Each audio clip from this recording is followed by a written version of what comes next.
So thanks so much for listening to Blue Sky Radio. Today's the 19th of July. With me is Maureen Harper, and we're going to speak with her momentarily, but I wanted to say we are Radio Waterloo. You can find us on the radiowaterloo.ca website, as well as in Kitchener and Waterloo, we are 102.7 FM.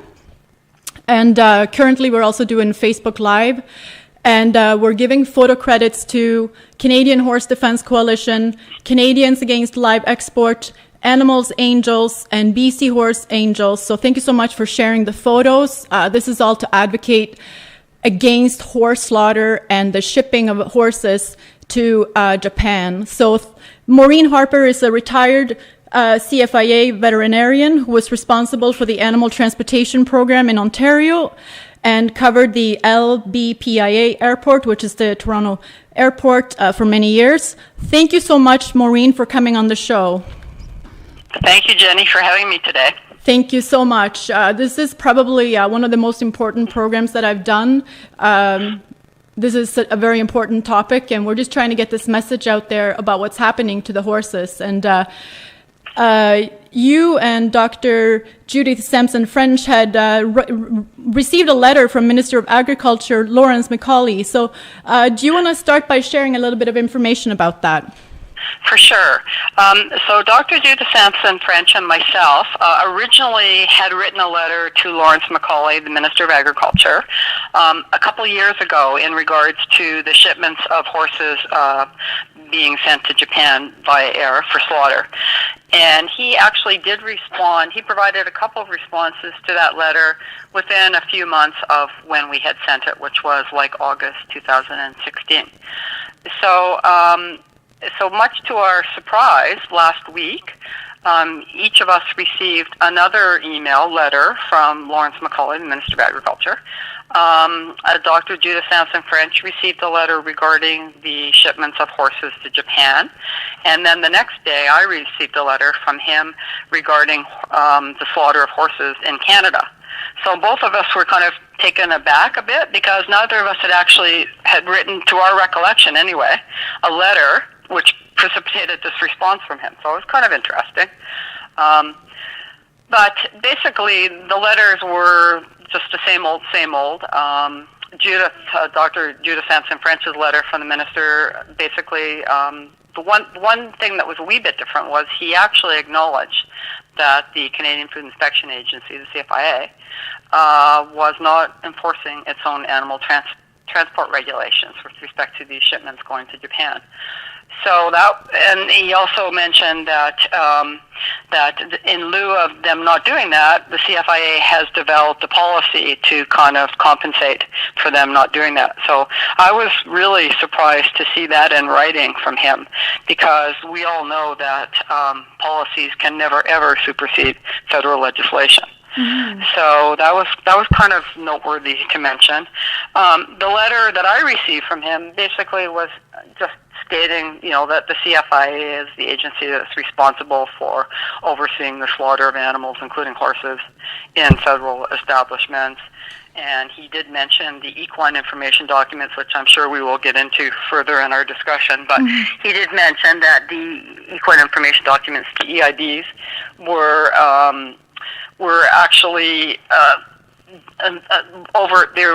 they're reviewed by plant management rather than the CFIA, and that apparently the CFIA, as a result of the most recent EU audit, has decided to try and have some oversight of these EIDs that are filled out at auction markets and also at some of the holding premises on an as-needed basis. So that was something new that I learned as a result of this letter. But basically, as I mentioned, it was the same old, because the issues with the EIDs, like I said, that we'll get into, is beyond comprehension. There's just there's no lack of the CFIA just does not oversee any of the verification of these documents, and that presents a big problem. So, so we each responded to the letters that we received, and of course we haven't heard back yet because those responses were just sent in the last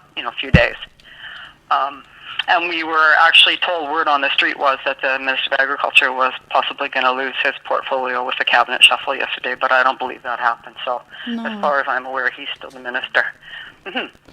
Okay, so let's bring it back to maybe introducing this topic a little bit for people that may be new to this issue of horse slaughter. What is the problem? I mean, Canada has an export industry as well as a very profitable horse slaughter industry in general. So why is this going on?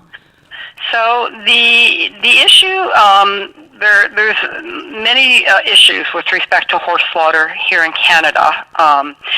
It's not a huge industry, and it puts money into the hands of the hands of only a few people. And basically, the figures are, I have from 2016, just over 54,000 horses were slaughtered in Canada. Now, the majority of the horses that are slaughtered here, 65 to 70%, are actually horses of U.S. origin. And the reason for that is because the U.S. stopped funding the horse slaughter plants in 2007, so there is no longer horse slaughter taking place in the U.S. And that's what I believe we should be striving for here in Canada. So there are a number of issues. Probably number one in my mind is the fact that horses are not normally raised as food-producing animals, and as a result of that, they're treated with a number of drugs that are prohibited for human consumption. And so, as a result of that, it's important that we have proper identification of horses so that we have traceability in the event that there's positive residue testing. And that's where these EIDs come into play. Most food-producing animals here in Canada are required to have unique identification in that they have radio frequency ID tags. But unfortunately, horses do not.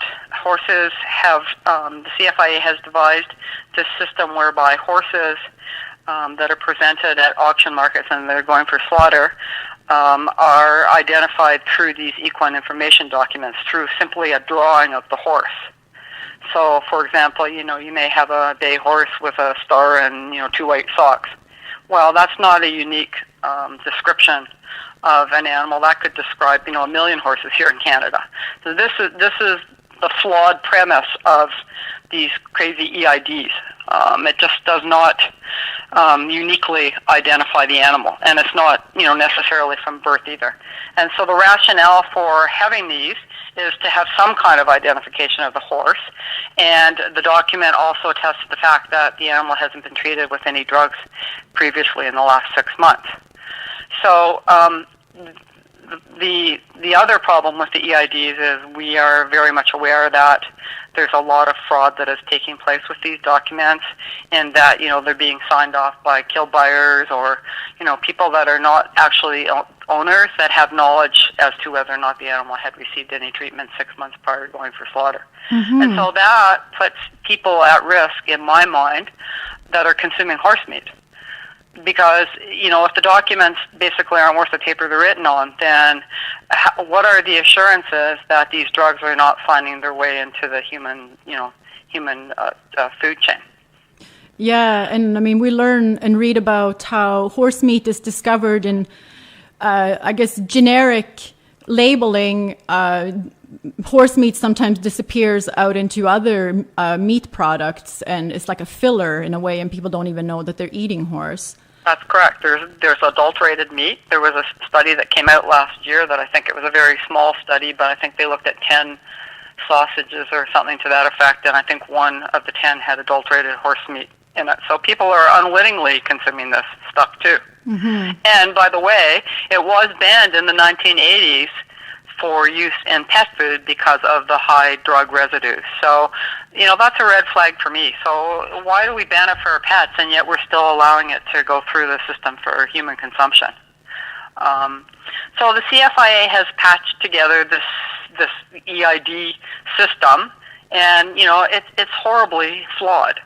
And, I responded to Minister McCauley's letter basically citing to him the findings of the EU audit with respect to these documents, because they don't have to listen to me or anybody else, but they do need to be respecting the trading partners' findings, because when they come to do these audits, they're privy to, they make trips to the abattoirs, and they're privy to all the documents that they review, right? So they can do a proper audit of the system. Mm-hmm. And they found that the documents were incomplete and inaccurate, and and in some cases just totally fraudulent. So this is a problem with these EIDs. So that's number one issue in my mind, is the public health issue with respect to the consumption of horse meat in this country. Yeah. And the lack of traceability. So if they do find a positive residue testing, the other thing that was ID'd in the audit is there were inconsistencies in follow-ups. For example, as I mentioned, 65-70% of the horses are coming from the U.S., and in one instance, the auditors unearthed the fact that there's a positive residue test from a U.S. origin horse, and the CFIA contacted the USDA to do a follow-up investigation, and it didn't go anywhere. So that's great.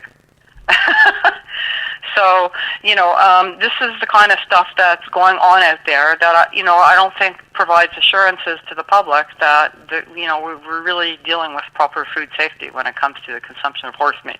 Correct. So how is that possible that the CFIA can kind of ignore its own legislation? Well, so it's not actually ignoring the legislation with respect to, I guess CFIA defends the fact that I've actually had personal meetings with the CFIA and the current chief veterinary officer, and they're totally in denial that there's any issues with these EIDs. I've actually met with them twice in the last couple of years. And at both meetings, the response from the CFIA was that there were no issues with the EIDs. So that's why when I replied to the Minister of Agriculture, they don't have to listen to Dr. Maureen Harper, okay? They need to listen to the EU food and veterinarian auditors, and basically their findings were exactly what I just stated. Yeah. So so when I replied to the minister, that's what I wrote. I cited the findings. I went through the EU audit, and I cited the findings in the EU audit.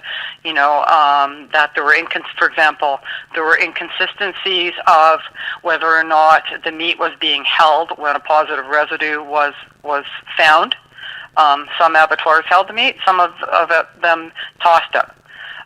There were inconsistencies in what the plants did when they were presented with incomplete or inaccurate EIDs. And there was they also identified that there was lack of oversight on the CFIA's part to verify the veracity of the EIDs on the spot. And the meat hygiene manual procedures calls for a trimester review of the veracity of the EIDs, and the EU audit found that wasn't happening either. So all to say that these EIDs, the oversight of these EIDs, is basically placed in the hands of plant management of these establishments, these abattoirs, and the CFIA is basically at arm's length. That's problematic in my mind. And it was problematic in the EU auditors' minds as well, as they identified it. So this is a big problem. If we can't, it's epidemiology, which is the trying to learn disease outbreaks and what causes it. Well, the same thing with food. When trying to trace back positive residues in respect to food. The number one generic thing is you have to have proper identification and traceability in order to, trace it back to the farm of origin and find out what's going on. And that's lacking when it comes to horse slaughter, where it isn't with other animals that are traditionally raised as food-producing animals. So that's important because horses aren't. So horses are being treated with all kinds of drugs that Health Canada does not sanction to be found in meat for human consumption. So it's really even more imperative to have this have this unique identification and traceability if horse meat consumption is going to continue in this country. How many horses do you think would not be going through the slaughter pipeline for human consumption if they actually followed the protocol? Well, I think if it was done properly in this country and horses were identified, for example, microchip, for example, from birth on, and records, and as the EU asked for, that records of treatment were maintained, on holdings where horses are raised, and so everything was done properly, I think that it would definitely affect the horses for slaughter pipeline dramatically. We're at whatever, I said 54,000 or what have you from a couple of years ago. It probably would reduce it, it's anybody's best guess, but maybe by half. But the other problem with horse slaughter in this country is, the overbreeding of horses. So it's kind of there's a philosophical note attached as well. I mean, what do we do with unwanted dogs and cats? Do we eat them? No. So do Canadians think that we should be eating horses that are unwanted, knowing the full story of what's going on, that is potentially putting people at risk of consuming these drugs? They're only testing like about 0.5% of the horses that are going through the slaughter houses for residue. So that's and CFIA defends that. Well, that's internationally, that's, recognized amount, and that's fine. Well, is it really with everything that I'm describing here? I don't know. I certainly would choose not to be eating horse meat, knowing what I know. And then, then there's the other issue of what horses are being subjected to in transport going to slaughter, because as I mentioned, the majority of them are coming from the U.S. So, they're being transported for God knows how many hours without food, water, and rest. The current animal transport regulations allow them to be transported for up to 36 hours without food, water, and rest. Many of them, I'm certain that there are many cases where the animal transport regulations are not being followed, and that compromised animals, heavily pregnant mares, we have examples. We know particular instances where this is happening. Not just horses coming from the U.S., but horses that are being transported in Canada and going to auction marts and then, being bought by kill buyers and going off to abattoirs. Some of them have foaled right in the auction market. So they've definitely been transported, heavily pregnant. And that's against the regulations. Compromised animals, lame animals, horses with laminitis, all kinds of cases that, these animals should not be transported because it definitely is putting them at risk of undue suffering. And the current legislation does not allow that to happen. But, it's happening far too often, to be frank. So that's another issue, is all the transport infractions that are taking place that, is just basically inhumane treatment of horses, in my view, for these animals that are these unwanted animals, or these animals that are, compromised animals that are being transported. Yeah. And then the other issue is the abattoirs themselves and the flight response of horses, because horses, are a species with an extreme flight response. And a lot of these abattoirs are, there aren't too many of them left, to be honest, but they're retrofitted from, slaughtering, for example, cattle. And cattle and horses are two very different species. And, the kill boxes, et cetera, have not, often, in my opinion, been retrofitted properly to deal with the slaughter, the proper stunning of horses, and then, of course, the extreme flight response.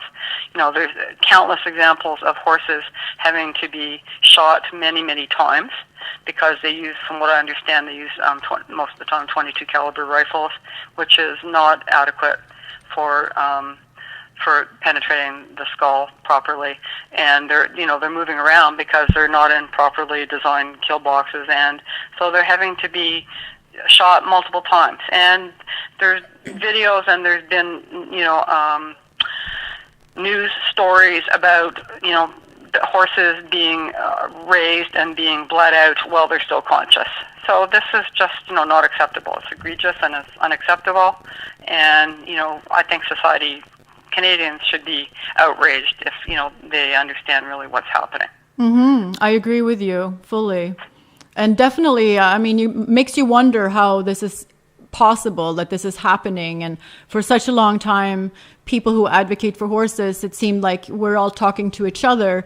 And finally, it seems like we're getting word out there a little bit, and that more of the general public is aware. But we need to have a majority of the public get on board with us, because I believe that people don't want to eat horse, actually. We do look at horses as a different type of animal that's helped us throughout time, that's pulled our wagons and they've helped us, plow the fields, and they're companion animals. They're, pets, they're therapy animals. Like, horses are very much a unique animal in that way.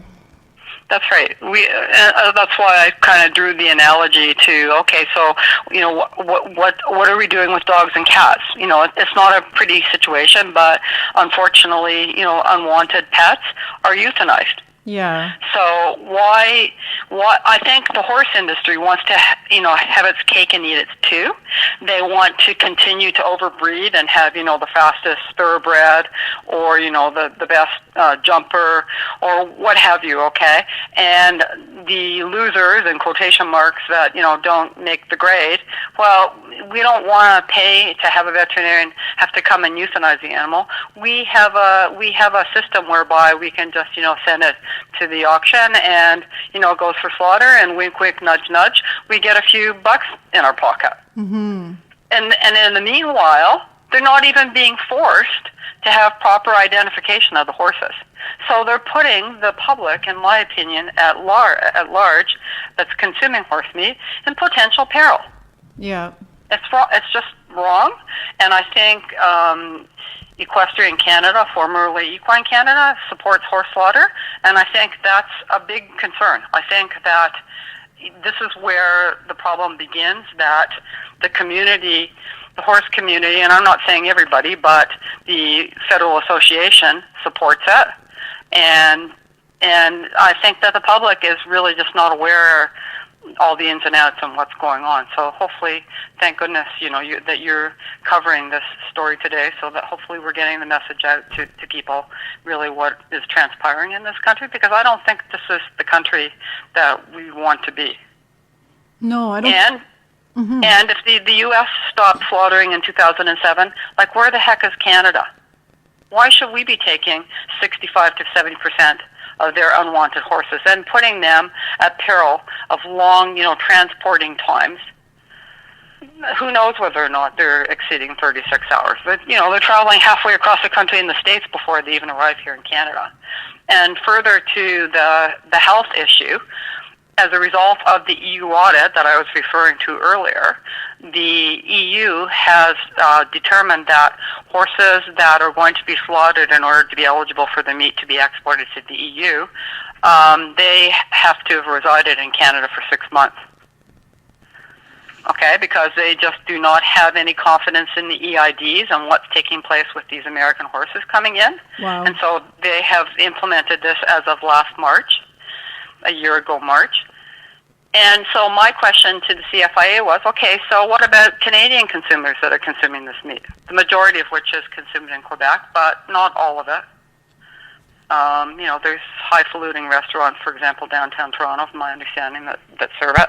Mm-hmm. So what about the rest of Canada? If it's not good enough for the EU, they have to reside for 6 months. How come it's good enough for Canadian consumers? Very interesting question. Mm-hmm. And also in the EU, they're not allowed to transport the animals or the horses for as long either, and they have to stop every so often to. That's correct. In case every 8 hours. Yeah. Yeah. And they're also identified with a passport from birth. And so the EU also cited that in the audit. The EU is not just doing this to whistle and Dixie. I mean, they've had lots of positive residue tests over there, of phenylbutazol, bute, and clenbuterol, and all kinds of substances, drugs that are used in horses. Because, like I said, they're not normally raised as food-producing animals, so we're not just talking antibiotic residues. We're talking some serious drugs here that have potential ramifications in humans. And so, that's why there are the whole spectrum of inhumane issues that are taking place with respect to the horses going for slaughter, and then there's also this public health concern about the consumption. And the CFIA is just turning a blind eye to it all. Like I said, I've personally met with them. We've had these discussions, and the question that I was asked by the chief veterinary officer is, what side am I on? At the last meeting a year ago, March. And I said, I'm on the right side, Dr. Comel. Yeah. That was my answer back. And so, I think it's important to get this message out to people, what's going on. And maybe it's going to affect how people look at how they partake in horse-related, going to horse shows or going to horse races or what have you. They should be asking questions. Okay, what's happening to these horses afterwards? Right. Where are they going? Okay, people are not asking those questions, but they should be. Yeah. If they're going to support this industry, then there's another side to the industry that, for example, the Calgary Stampede. So what's happening with those horses when they're done with, competing, for example? There's so many horse rescue people out there that are trying to prevent them, these unwanted horses, from going to auction markets and, to rescue them from kill buyers. Yeah, it's basically, it's up to I guess people who truly love horses are stepping up and taking these horses in. Just kind of like, some people, like with poverty, there's now, the public has stepped up and created the food bank kind of thing. So basically the public is doing what the government isn't doing. Mm-hmm. Mm-hmm. I mean, advocates of horse slaughter have played the devil's advocate and have, questioned people such as myself and said, okay, smarty pants, so you want to wave your magic wand and eliminate horse slaughter tomorrow. What's going to happen to all these horses? People are going to find them left by the side of the road and this and that and blah, blah, blah, blah, blah. Well, it certainly would not be resolved overnight what would happen, but, it may go a long way to help preclude some of this overbreeding from taking place in the first place. Yeah. I'm saying it wouldn't happen overnight, for sure. Mm-hmm. I'm not naive, but there may be schemes put in place for subsidization of having horses euthanized by veterinarians or what have you. I mean, what happened in the States? Well, the simple answer is what happened in the States is they still had a pipeline to Canada to get rid of their unwanted horses. Yeah.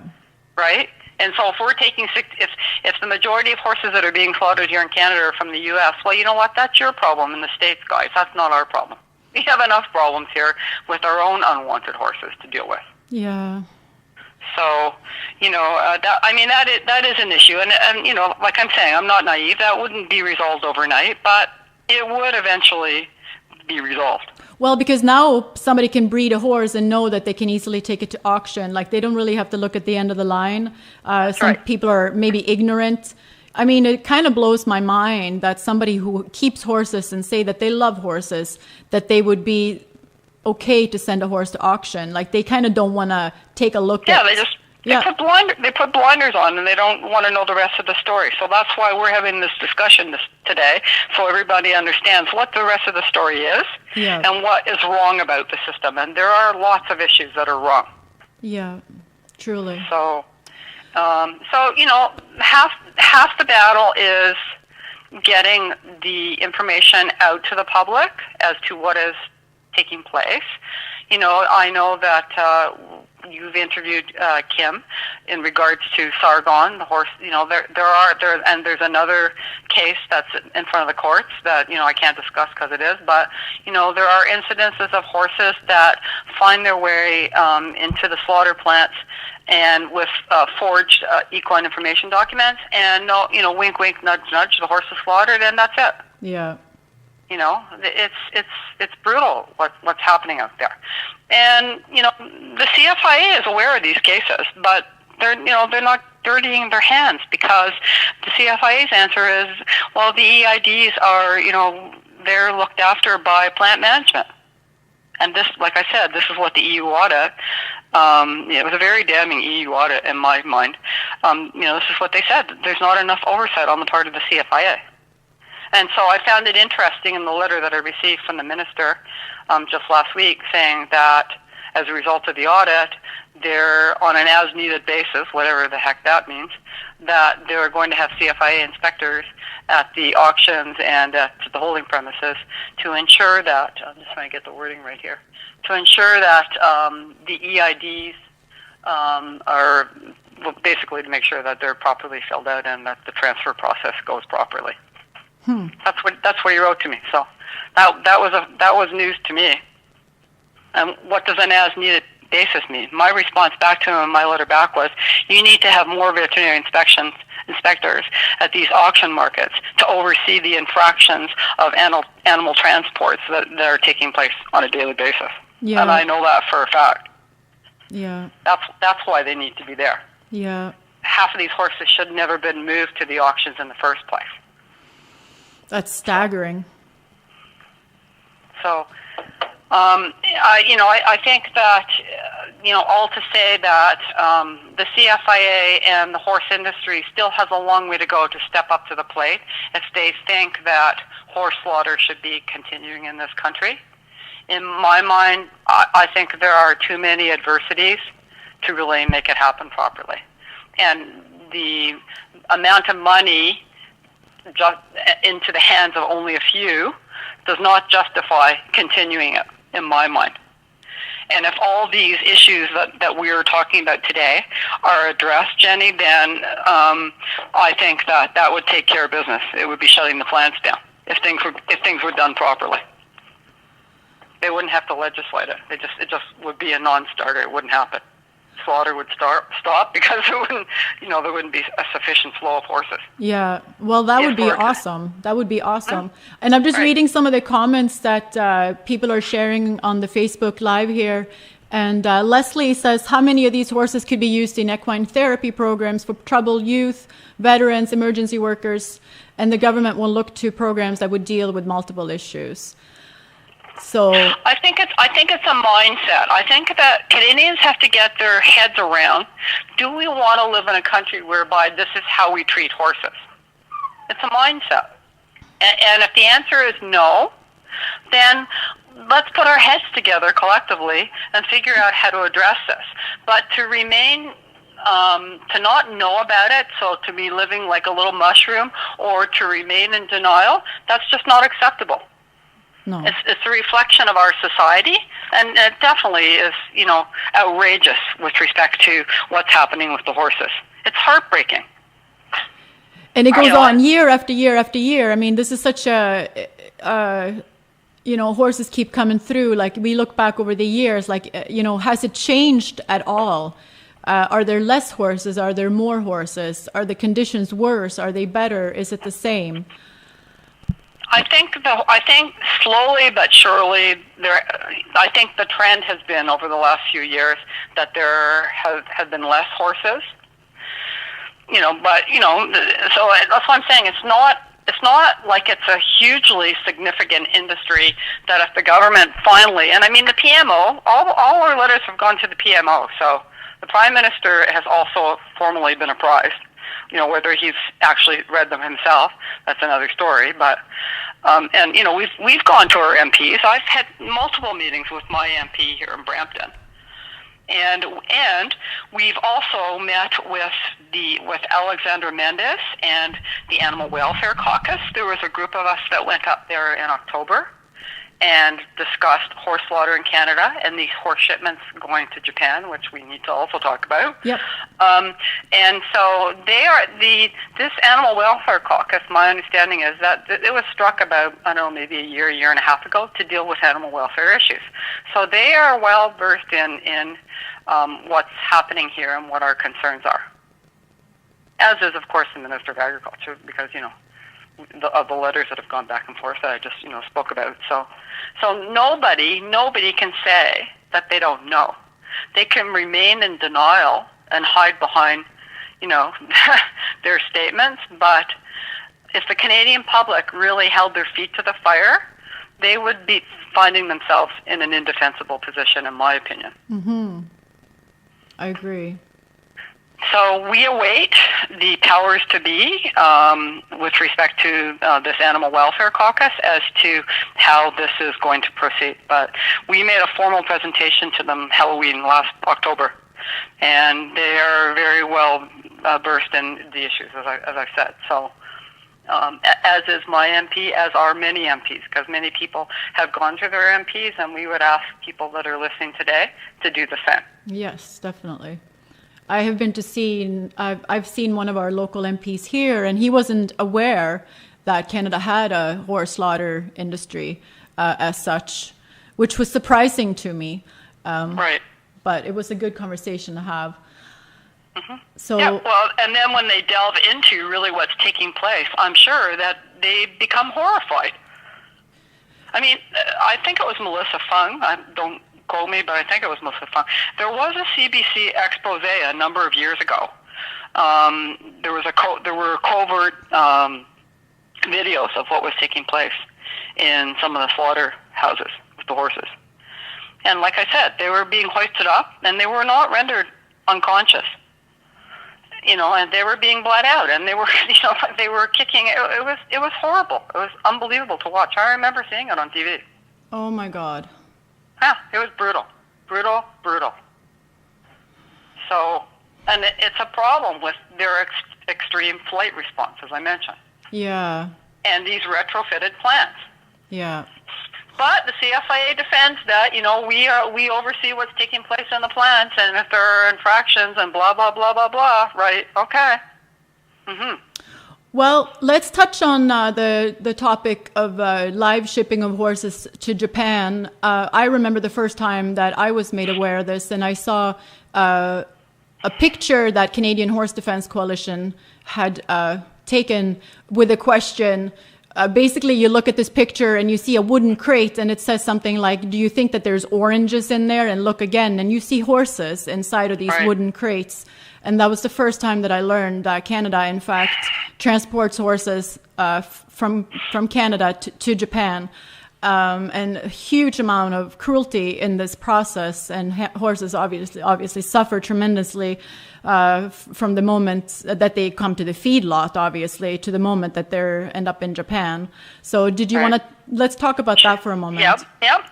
So the data that I have in front of me is that, again, we're going back to 2016, that Canada shipped 5,839 live horses, draft horses, to Japan for slaughter by air. The majority of which that are going out of the Calgary, Edmonton, and I think some are going from the Winnipeg airport. And this, I worked for the CFIA for 30 years, and I wasn't even aware that these shipments had been taking place for many, many years. So I just learned about them a couple of years ago, and I've been retired for 6 or 7 years now. And I was like, when I saw the Canadian Horse Defense Coalition photos and videos online, I almost fell off my chair. I worked for many, many years at the Toronto airport, and I never, ever, ever in my career saw horses being shipped in this manner. I was flabbergasted and horrified. So I actively, rolled up my sleeves and became involved.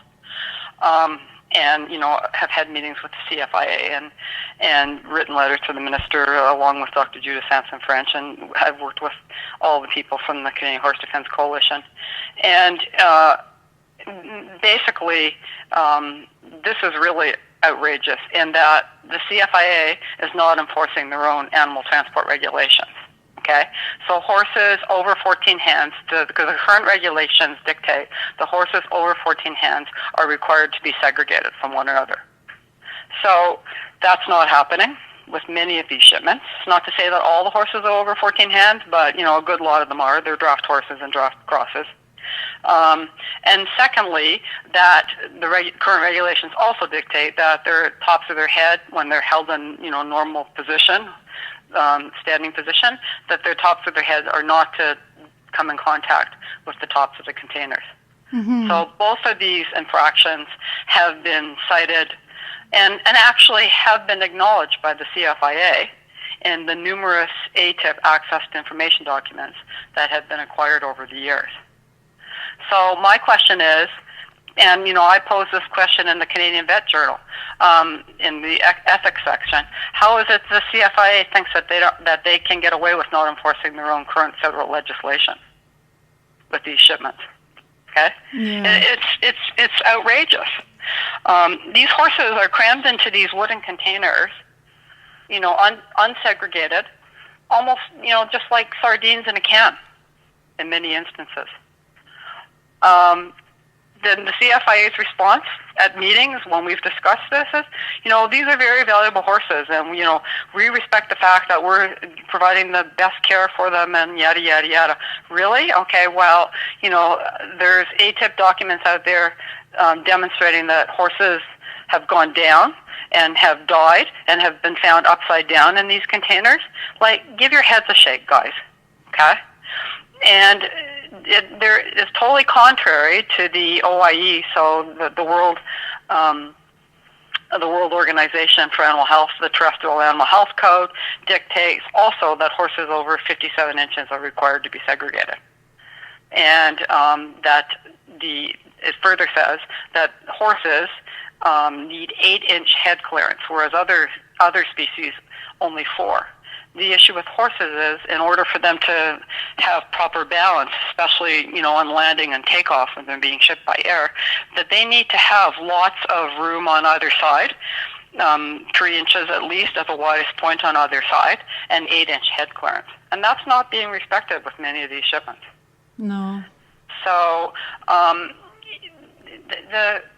the bottom line is, and I have personal information from a friend who I actually found out about these shipments from in the first place, that industry just wants to be able to ship as many horses per container because it's all about the bottom line, the profit.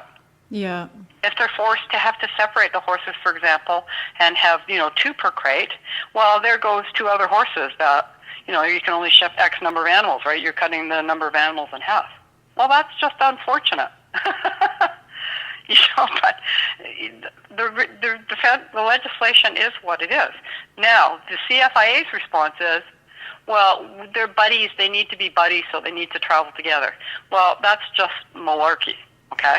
If that's the case, separate them from the withers down so they can see each other, right? But still have them separated so they have proper room to maneuver, to balance. And if one goes down, it has a chance of getting up without being trampled on by another horse. Yeah. Okay, but no.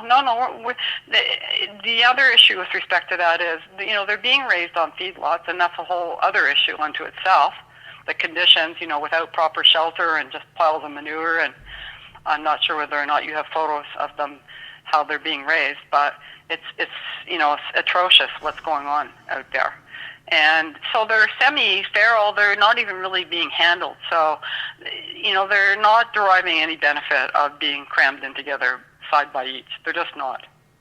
And regardless, the regulations stipulate that if they're over 14 hens, they need to be segregated, period. As do the International Air Transport Association live animal regs.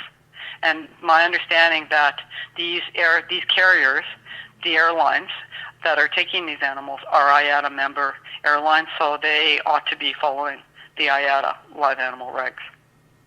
It's really interesting how they're able to just turn a blind eye and continue to do this, even though they're breaking their regulations. And the cruelty is unbelievable. And yeah, we do have some pictures scrolling on the video podcast that shows some of the conditions of the horses in feedlots. So thank you to Animals Angels, as well as Canadian Horse Defense Coalition. We also had some information from the International Horse Registry as well. So thank you to all.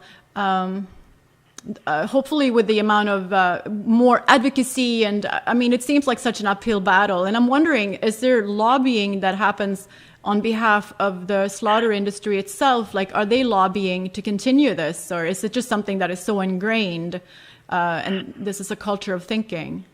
Well, there have been a number of petitions. I think that maybe you put one online as well, by a number of people, and there's currently one right now, federal petitions, right? So that means they have to be presented in the House.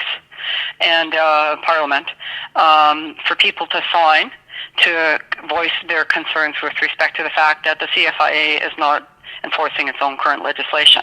Now, interestingly enough, and I've called the CFIA on this as well, too, through my letters to them when I commented on their newly proposed animal transport regs, and also to my letters to the Minister of Agriculture, that the CFIA is proposing, and so the animal transport regulations have not been updated in the last 40 years. So finally, over a year ago, the CFIA came out with newly proposed animal transport regs. And so the way the system works, there's a finite period of time whereby people can provide their comments, and then that period closes, and then the CFIA reviews the comments and then decides to promulgate the regulations. So that closing period was February of 2017, last year. And here we are now in July of 2018, and we still do not have the new regs out.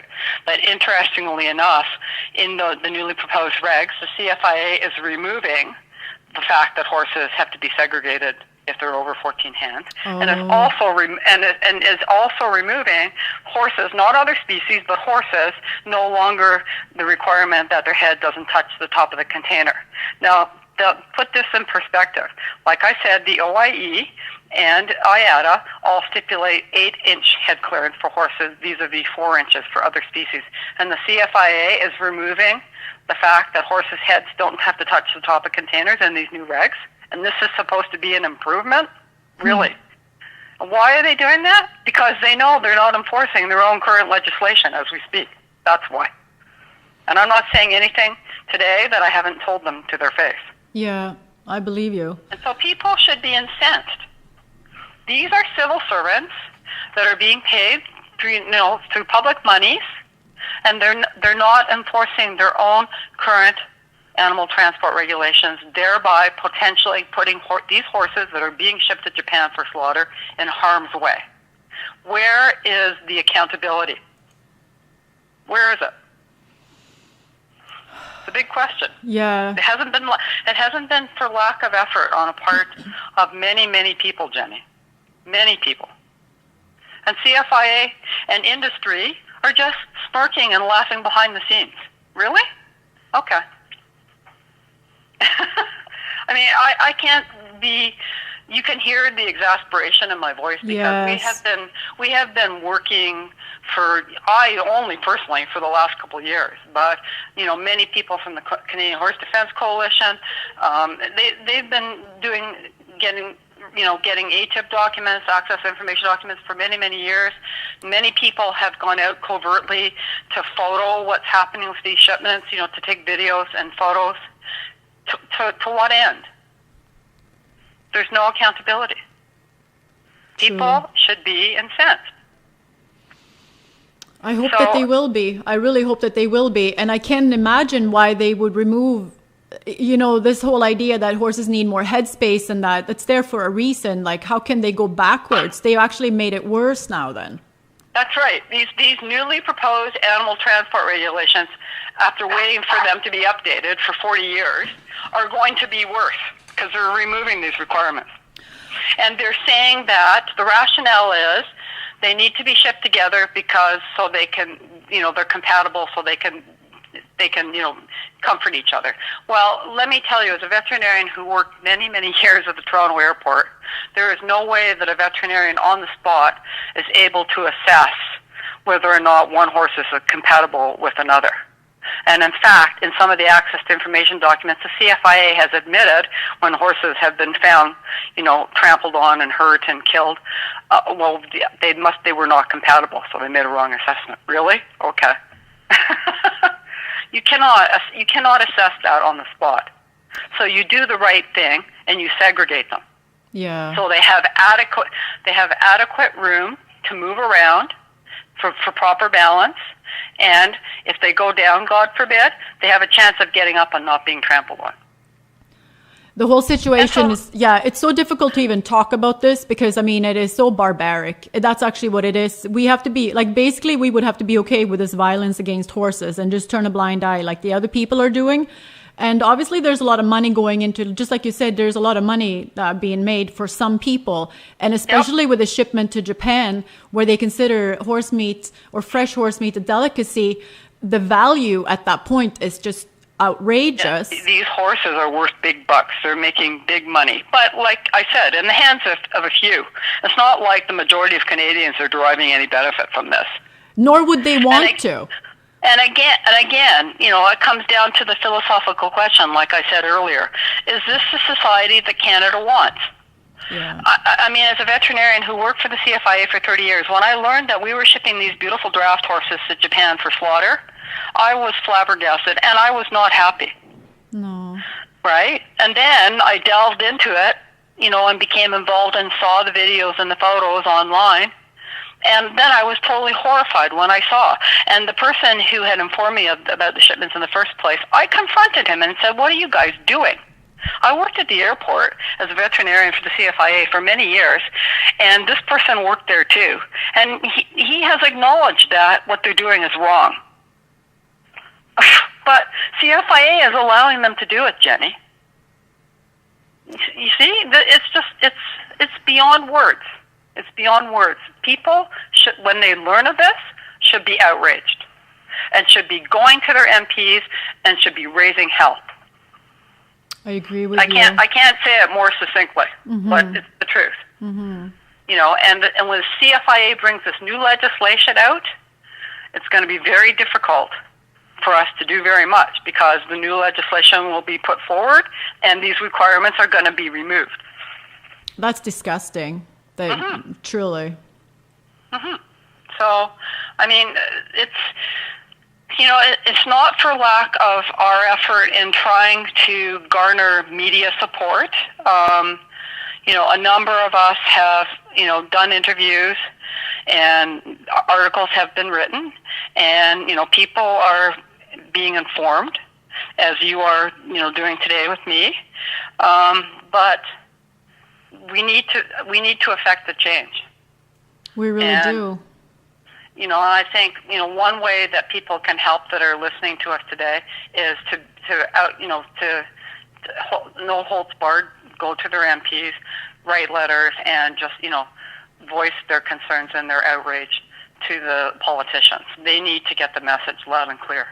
And, in particular, this Animal Welfare Caucus that's headed up by Alexandra Mendez, as I mentioned.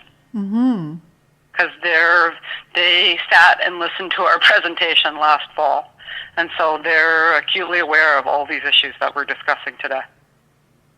It's one of those dirty little secrets, but it's not really a secret anymore. But I mean, for some people, it blows my mind that people aren't aware of this. But Canada is a big country, and people are very busy. They have busy lives, and it's a difficult world we live in. We're bombarded with information continuously.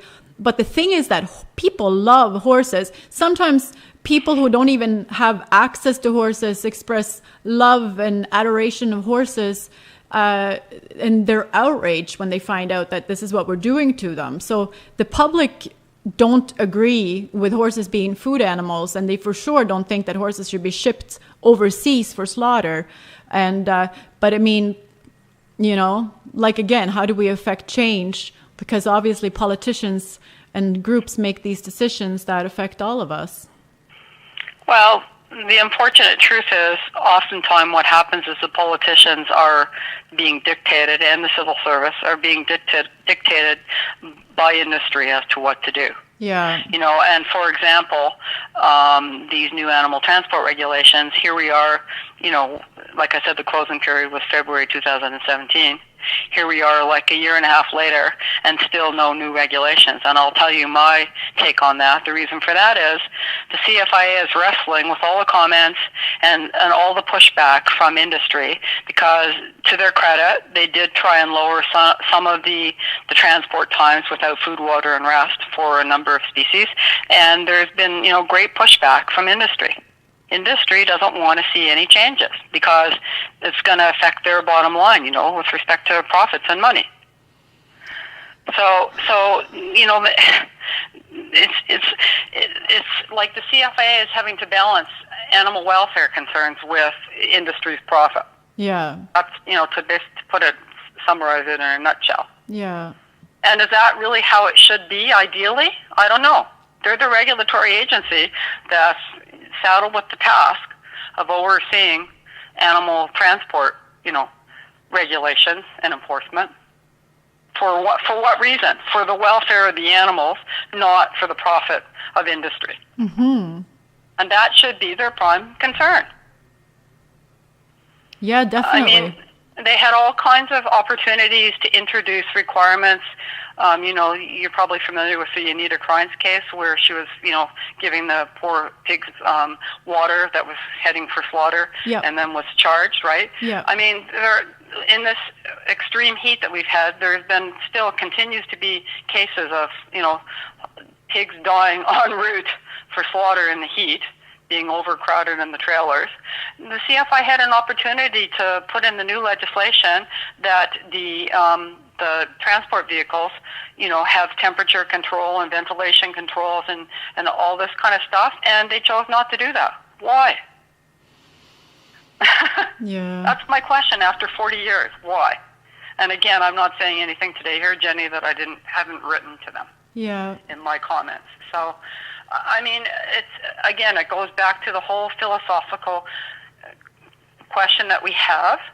Are we outraged when we see a dog sitting in a car with the windows rolled up tight on a hot summer day, and somebody will break the window to rescue the dog, but yet we turn a blind eye to what's happening with our livestock that are being sacrificed for our consumption? Mm-hmm. And the same thing with the horses. We, as a society, cannot afford to be turning a blind eye. And we need to hold our elected officials and our civil servants to a higher standard. That's the Canada that I want to live in. Me too. And as a veterinarian, that's what I'm sworn to uphold. And so that's why I'm using my voice as a veterinarian. Thank you. I wish more people would follow in your footsteps and use their professional caucus, if you will, to do exactly what you're doing, because it seems like many veterinarians are, in fact, turning a blind eye. And then I suppose they must be following the money themselves, too. It's difficult to stand out in the face of adversity, right? It's very difficult to speak up because oftentimes there are others that, they say, well, don't you understand? It has to be this way, or, money has to be exchanged. And we understand politics, but the welfare of horses, I mean, what else are we going to sacrifice? What else? What's next? Exactly. It becomes a slippery slope. Yeah. Right? It becomes a slippery slope. If this is the society that we want to live in and how we're treating our animals, then what happens next with human beings? Yeah. And we're seeing that today as we speak. Yeah. So, I have tried to reach out to other veterinarians, Dr. Judith Sampson French, of course, and myself. We have tried to reach out by our articles and our comments in the CVJ and the Canadian Vet Journal. So we've put it out front and center for other veterinarians to be aware of what's taking place as well. Right on. That's good. Well, if veterinarians are not going to step up to the plate, well, then who is going to? Mm-hmm. That's a really good question, because, I would assume that people get into that profession because they care about animals and want to help animals, right? Yes. Critical thinking is important. Mm-hmm. Yep.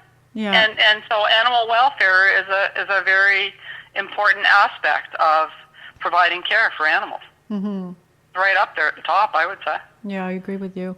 Right? Well, we're coming up to the very end of our hour here, Maureen, so thank you so much for coming on. My pleasure.